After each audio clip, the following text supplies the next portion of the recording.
दोस्तों, एक खबर अचानक इंटरनेट पर फैल गई है। कहा जा रहा है कि यूएस में $300 बिलियन की एक नई ऑयल रिफाइनरी बनने जा रही है और इसमें भारत की रिलायंस इंडस्ट्रीज शामिल है।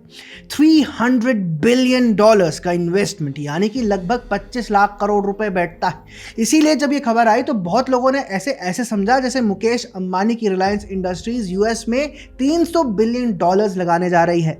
लेकिन सच क्या है, इसे थोड़ा आराम से समझते हैं, क्योंकि यह मामला हेडलाइन से थोड़ा अलग है। हाल ही में डोनाल्ड ट्रंप ने टेक्सास में एक नई ऑयल रिफाइनरी के प्रोजेक्ट की घोषणा की। उन्होंने कहा कि अमेरिका में लगभग 50 साल बाद इतनी बड़ी नई रिफाइनरी बनने जा रही है। इसी दौरान उन्होंने रिलायंस इंडस्ट्रीज का नाम भी लिया और कहा कि भारत की रिलायंस इस प्रोजेक्ट में शामिल होगी।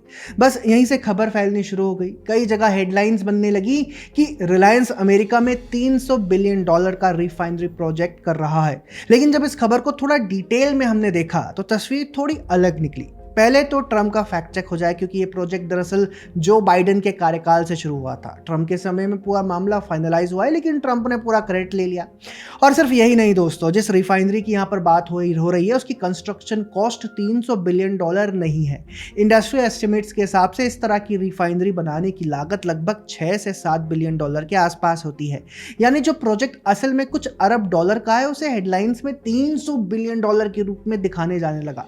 अब सवाल ये बनता है कि अंबानी जी की रिलायंस की भूमिका इसमें आखिरकार क्या है। रिलायंस इस प्रोजेक्ट की मुख्य मालिक या पूरी फंडिंग करने वाली कंपनी नहीं है। इस रिफाइनरी को डेवलप करने वाली कंपनी अलग है। रिलायंस इसमें एक पार्टनर की तरह जुड़ी हुई है। रिपोर्ट्स के अनुसार रिलायंस ने इसमें 9 फिगर इन्वेस्टमेंट किया है। इसका मतलब सीधा सा है करीब 100 मिलियन से लेकर $900 मिलियन के बीच का निवेश। इसके अलावा रिलायंस ने एक और चीज की है जिसे एनर्जी इंडस्ट्री में ऑफ टेक अग्रीमेंट कहा जाता है। मान लीजिए एक रिफाइनरी तेल को प्रोसेस करके पेट्रोल, डीजल और दूसरे पेट्रोलियम प्रोडक्ट्स बनाती है।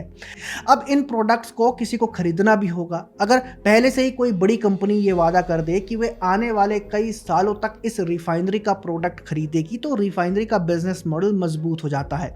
रिलायंस ने इसी तरह का long term offtake agreement किया है, यानी आने वाले कई वर्षों तक रिफाइनरी से निकलने वाला पेट्रोलियम प्रोडक्ट्स को खरीदने की व्यवस्था की गई है।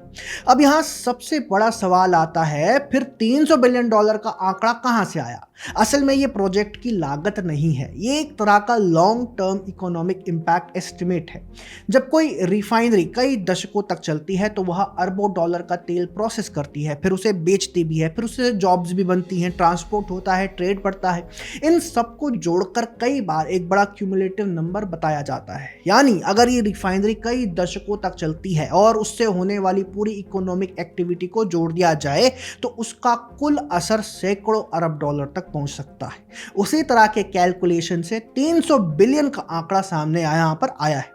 लेकिन ये समझना जरूरी है कि ये डायरेक्ट इन्वेस्टमेंट नहीं है। इसीलिए जो हेडलाइन सुनने में लगती है कि रिलायंस अमेरिका में $300 बिलियन लगा रही है, वह पूरी तरह सही तस्वीर नहीं दिखाती। लेकिन इस खबर का एक जियोपॉलिटिकल एंगल भी है। अमेरिका इस समय अपने शेल ऑयल प्रोडक्शन को ज़्यादा से ज़्यादा प्रोसेस करना चाहता है। वहीं भारत दुनिया के सबसे बड़ी एनर्जी कंज्यूमर्स में से एक है। इसीलिए ऐसे प्रोजेक्ट्स में इंडिया की कंपनियों का शामिल होना दोनों देशों के एनर्जी कॉर्पोरेशन को भी दर्शाता है। यानी कहानी सिर्फ रिफाइनरी की नहीं है, बल्कि एनर्जी ट्रेड और ग्लोबल पार्टनरशिप्स की भी है।